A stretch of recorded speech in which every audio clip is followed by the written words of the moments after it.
Let's start it.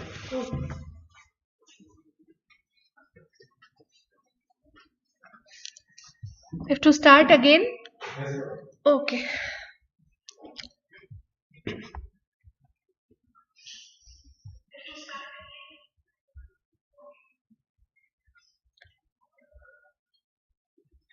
All right. So, good morning, everyone. Today we are trying to do a quick revision in the lesson of health planning and management, where we will quickly revise through what are the various steps in health planning, what is health planning, and some of the important management techniques which are important from the exam point of view. And we have already discussed in greater detail that these are important from the general principles in health technology and in your day-to-day care point of view also. So let us quickly see what is health planning.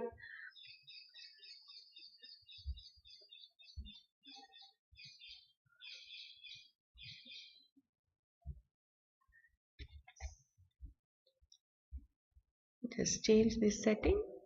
Okay, so in health planning, it has been defined as the orderly process of defining community health problems, identifying unmet needs, and surveying the resources to meet them, establishing priority goals that are realistic and feasible, and projecting administrative action to accomplish the purpose of the proposed program. Now, through this definition, if you may recollect that we are trying to identify what are the problems, and then when we find out a list of problems through various means and measures, we try to prioritize which are on the top, and then we try to identify what resources we have, and then we plan. Okay, so when we talk about health needs, they can be at various levels.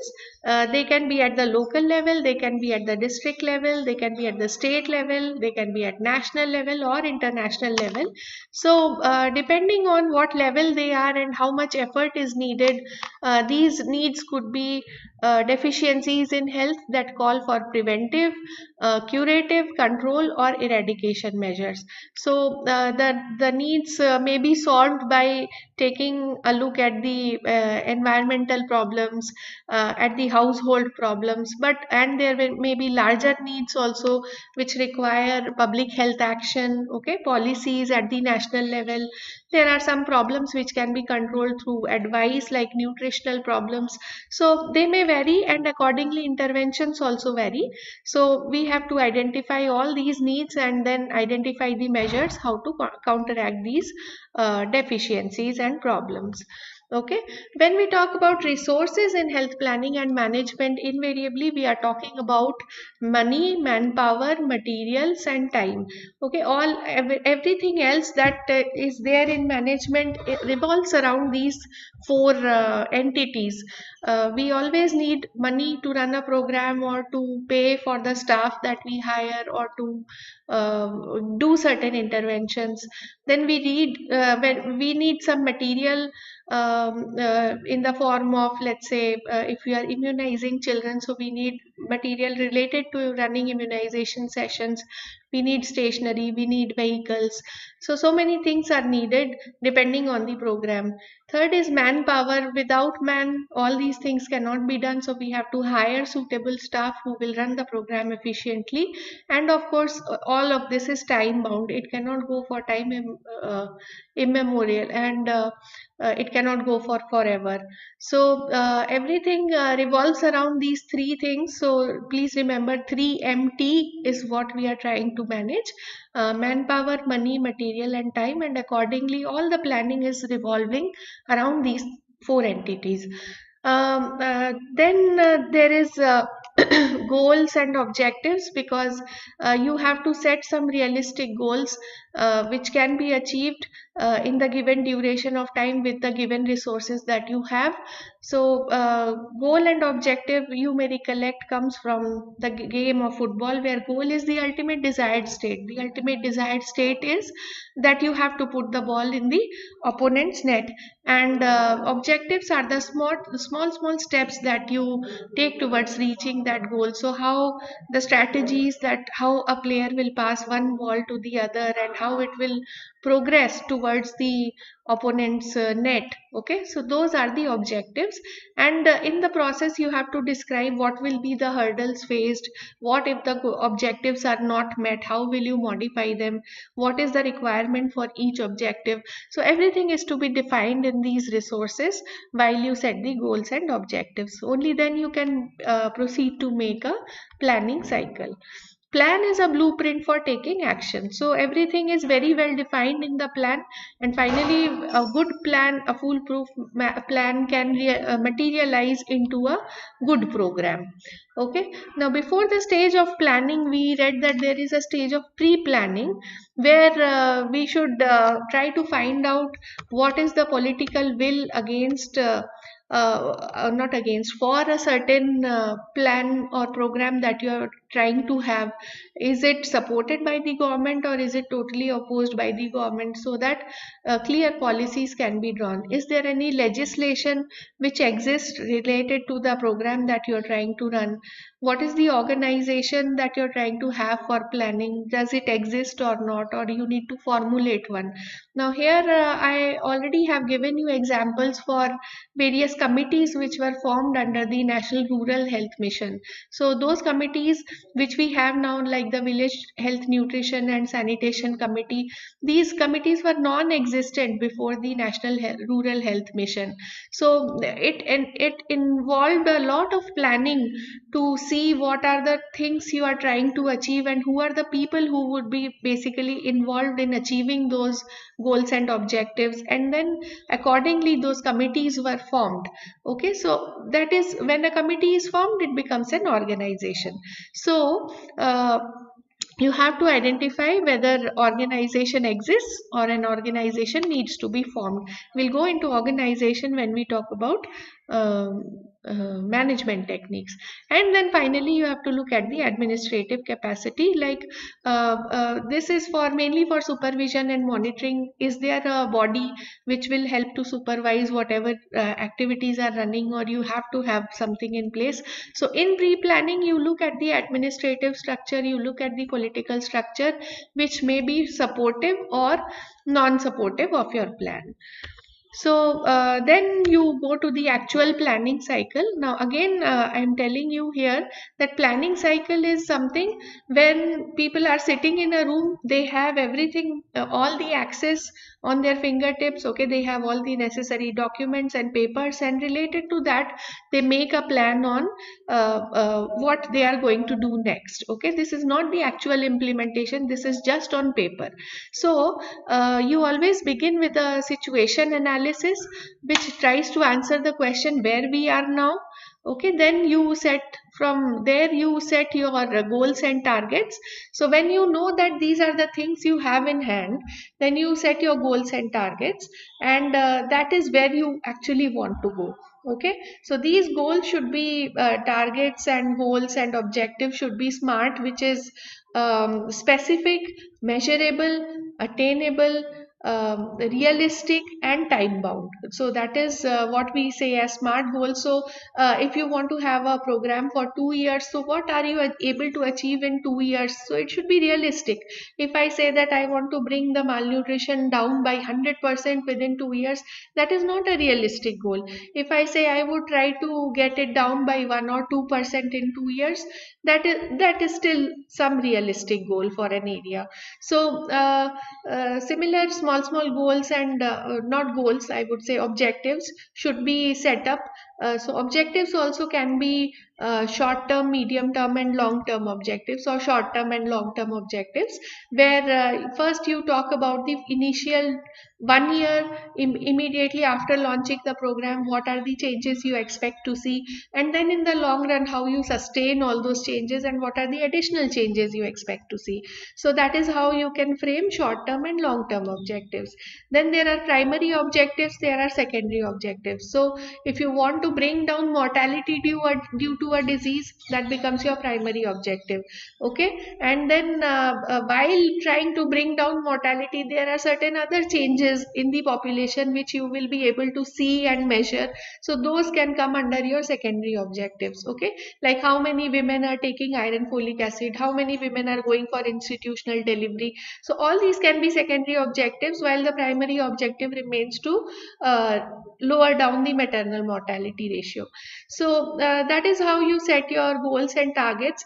Now when you do a situation analysis, you will find that there is a huge list of problems. Okay, so from that list of problems, prioritization is also very important. Which are the programs which are the problems which have a greater impact on the community, which are more debilitating for the community compared to the smaller programs. Okay, so if somebody says that measles is a problem in this area, or diphtheria or vaccine preventable disease is a problem in this area, and they also say that malnutrition is a problem in this area, then they say that adolescent girls are suffering from iron deficiency anemia, that is also a problem in this area, and then they say that children are uneducated, that is also a problem in this area. Now you have four similar many other problems. Okay, food supply is a problem in this area. So how do you prioritize which is a greater problem? So here you will do certain analysis to find out which has a long term impact on the economy and on the survival of the children. Children are the future of the country, right? So which are the programs which will have impact on the future? I would say all these problems are equally important, so they will be equal, they will share equal status on your priority list. You cannot let children die of malnutrition, you cannot let adolescent girls suffer from anemia, because then they will give birth to weaker children or low birth weight children, right? Then you cannot neglect education, because the foundation of the children has to be strong.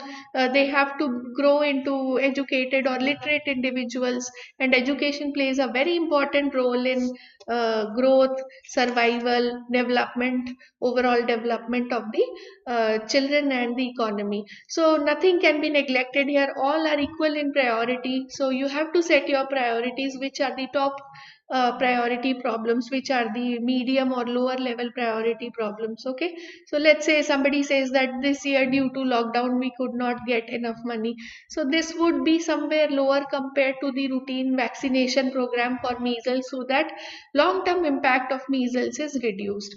Okay, so something like that.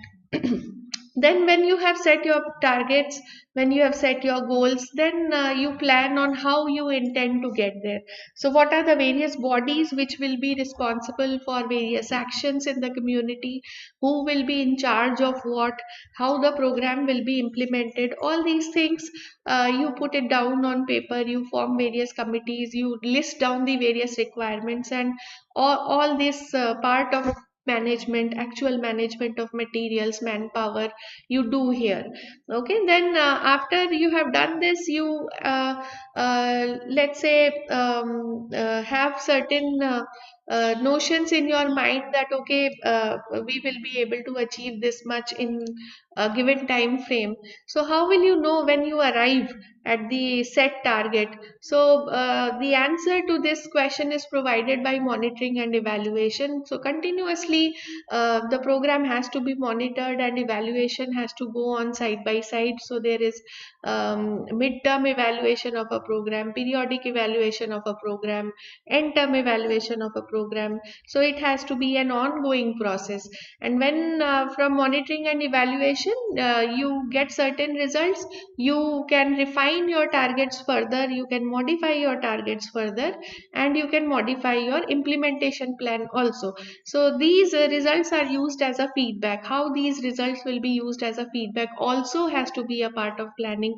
Which statistical indicators you are going to use, which monitoring tools you are going to use, who will monitor, how frequently they will monitor, what feedback they will give, what reports will come, everything has to be on the planning sheet. And then you can also go a step ahead from monitoring and evaluation in the form of forward planning, where you can anticipate that when we have implemented, these are the challenges we will face, so what are the new problems we are likely to have when we do this. Okay, so from there again you go to the situation analysis of the new problem. So this is how a planning cycle works. I had given you examples, and these are the various things which are mentioned in your book. You may read, but mostly planning cycle revolves around these 5 situations. Okay, so I think I will quickly rush through these slides and then we'll go to management. If you have understood this, then you will be able to write. So these are various prerequisites. Okay, these are various prerequisites when you analyze the health situation. You describe the population by its numbers, age, and sex structure. You describe their morbidity, mortality. You see the epidemiological differences in various diseases. Okay, you see what are the medical facilities available, what is the technical manpower in categories, what are the training facilities available. So you have to have a very good look at everything what you have in hand, so that you don't waste your resources. All right, then we saw how to establish goals and objectives, how to develop goals. I already discussed this. This sometimes comes as a short note, what is a goal and what is an objective. Okay, then you do assessment of resources. We already saw that these are the resources. Then you prioritize, you write up a plan, and then you see monitoring. Okay, so that's all in planning cycle. All right, so we'll stop the planning cycle here and we'll go to some of the management techniques.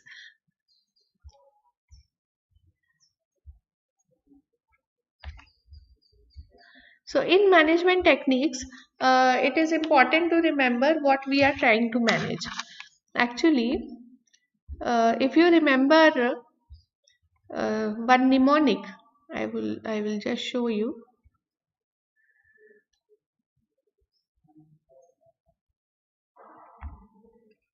Okay, so if you are able to remember one mnemonic, which is paused corb. Okay, so this paused corb means includes everything.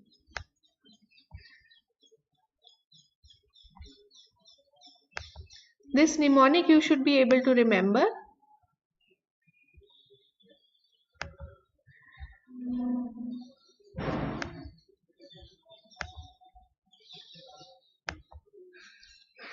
Went somewhere. Okay, so what I'm trying to say is you should be able to remember this mnemonic. So you will always remember what is there in planning and management. Okay, so P stands for planning, O for organization, S for staffing, which is manpower, D for directing. So it is the actual management of manpower when a manager tries to give orders to various levels of people and gets the task done.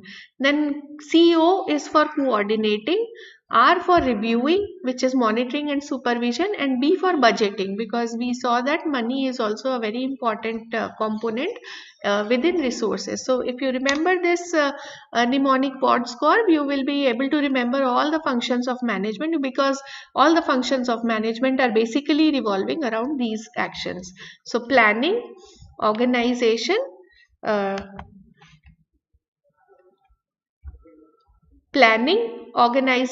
staffing, directing, coordinating, reviewing, and budgeting.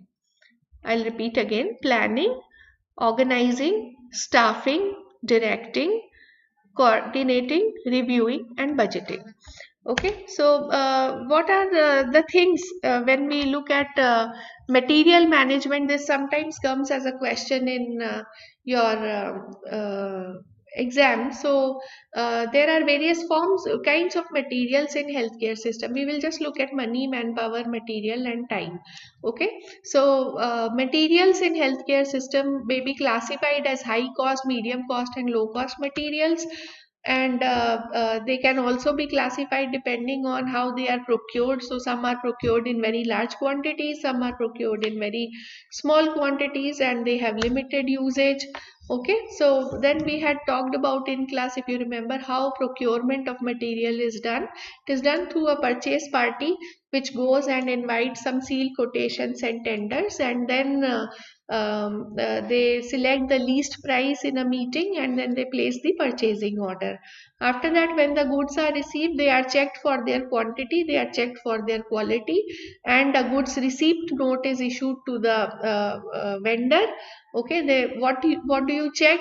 After quality check, you check for breakage, you check for spillage, and then you ultimately sign the goods receipt note and return it to the vendor.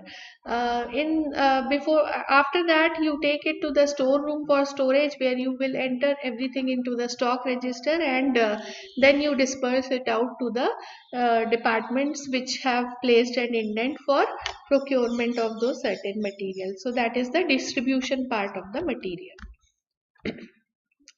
All of this comes at a cost. We had seen that there is annual maintenance cost, there is repairs cost, and even if the equipment is out of order and if it is not working, then there is cost towards condemnation, auction, and scrapping of material. Okay, so some because we cannot have excess of material, because there are some problems which come with excess of materials. We cannot afford to have deficiency of materials, because then it reflects poor quality of services and increased maintenance cost. All right, so how much material is required is actually answered by economic order quantity.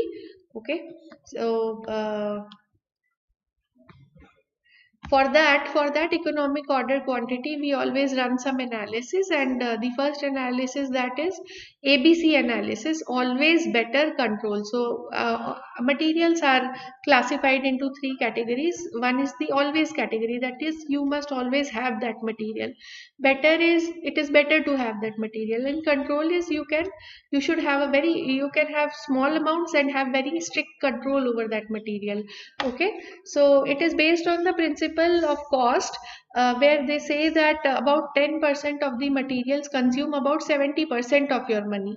Then there are 20% of the materials which are of medium cost, and they will consume about 20% of your money. And the remaining 70% are low cost items which consume only about 10% of your money. So when you have these items which are A items, which are small in number but they are very costly, so there you must have very tight control and close watch over those items. C items which are very cheap, and large safety stocks for such items can be purchased. You can have very low control over those, or no control over those items also, you can delegate it to somebody else. B items are for moderate control, because they are moderate in cost and requirement. Okay, so depending on that, you do an ABC analysis, where you try to list out all the items depending on their cost, and you work out the cumulative cost, and then you classify which are the A class items. The top 70% will be A class, top next 20% will be B class, and the last, all the items, the remaining 10% will be C items. So that is how you will classify. The next type of classification was VED analysis, where V stands for vital, shortage of such items cannot be tolerated. E stands for essential, where shortage can be tolerated for a short period. And desirable are items which shortage will not adversely affect, but may be using more resources. So a good method of classifying is combination of ABC analysis and VED analysis on a grid. So you try to identify which are high cost items and vital items, okay, essential items and desirable items. So you put all of these A items, high cost items, as vital, essential, desirable.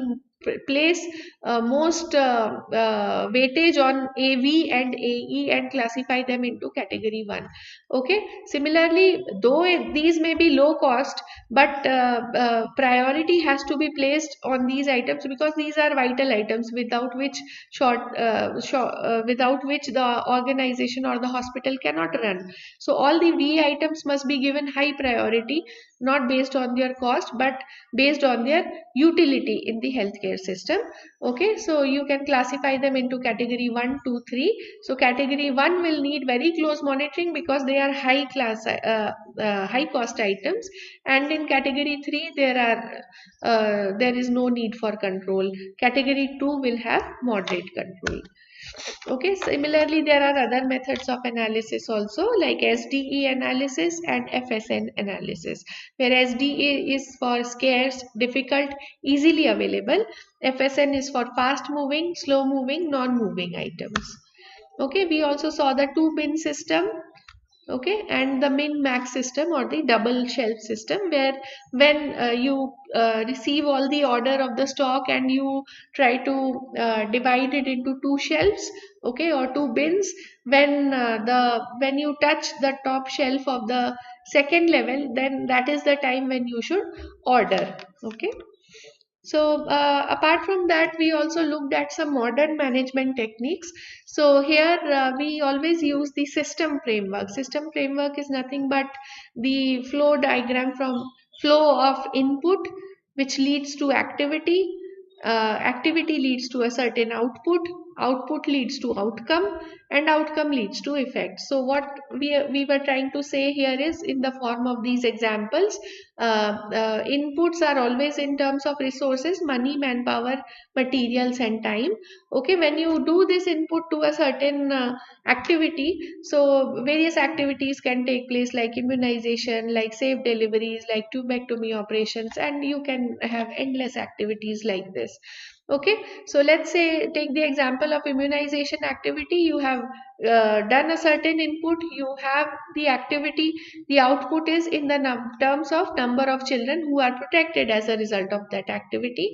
When the number of children who are protected, that means in the short term you will have less disease rates. Okay, so that is the outcome. When you have less disease rates as a short outcome, the effect is mortality burden due to that particular disease is reduced in the country. So that is reduced disease burden, which is the ultimate effect in the long term. So when we talk about all these things, systems analysis, then we talk about efficiency and effectiveness of a program. Okay, so these are the various forms of analysis which we can do using the systems framework. When we compare the input, which is in terms of cost, to the output, which is in terms of cost again. Okay, because we saw that certain number of children were immunized. So what was the cost of that immunization? So we compare cost versus cost. So it is called input and output analysis, or IO analysis. In the next step, we saw that input, which is always in terms of cost, can be compared to outcome. Okay, this outcome was reduction in the number of diseased children, right? So when it is reduction in numbers, it can be calculated as a cost, it can be calculated in terms of money, or it can also be calculated in terms of numbers. Sometimes calculation of money for everything is not possible, so it can be numbers also. So you're trying to see what benefit was achieved as a result of pumping in this much money into the program. Okay, so there you are comparing input with the outcome, which can be in terms of cost or numbers. So you are doing a cost benefit analysis. Okay, and finally, when you are comparing the input cost to the effect, which is always in terms of numbers, because you are trying to measure how much reduction in the disease burden has happened. You cannot assign monetary value to such attributes, so usually they are in numbers. Okay, so how many numbers of that particular disease have you reduced will be the ultimate effect. So input compared to the effect will be cost effectiveness analysis. Other forms of analysis that we saw are network analysis in the form of Gantt chart, which is a timeline chart. So you can give examples of how a Gantt chart is used. We also saw PERT. program evaluation and review technique, we saw that you try to find out which are the endpoints in a program and how much time is needed to reach there, what are the barriers or hurdles at various points. So that is program evaluation and reviewing, and you are trying to finish the program in the given time. Okay. And then there is the critical path method, that after PERT you identify which is the longest path in the program, okay, in terms of time. Because any delay in the longest part of the time will ultimately delay the entire project. So that is why shorter paths can be prolonged, but the longest path should never suffer, because it will lead to ultimate delay in the program. So that is the critical path method of analysis. Okay. Then we saw this is budgeting. So then we saw what are the various methods of budgeting. So planning, programming and budgeting system, where resources are allocated according to plan. In this we saw that there are two methods of budgeting. One is progressive or incremental budget. Okay. Where if a program is designed for, let's say, 5 years, let's say your NRHM phase 1 was for 5 years. So how would they ask for money from the central government, or how would center allocate the money? Is it on PPBS system, where you already plan that, okay, these are the activities which will be done in year 1, these are the activities which will be done in year 2, and accordingly you budget and take all the money together from the government. Now how you use it, that remains unaccountable. So that is incremental budgeting. Okay. So you get all the project money at once. In contrast to that, there is zero based budgeting, where every year the budget starts from a zero base. Okay. So you say that this first year I will require this much money, you are allotted that money, and then you submit a report.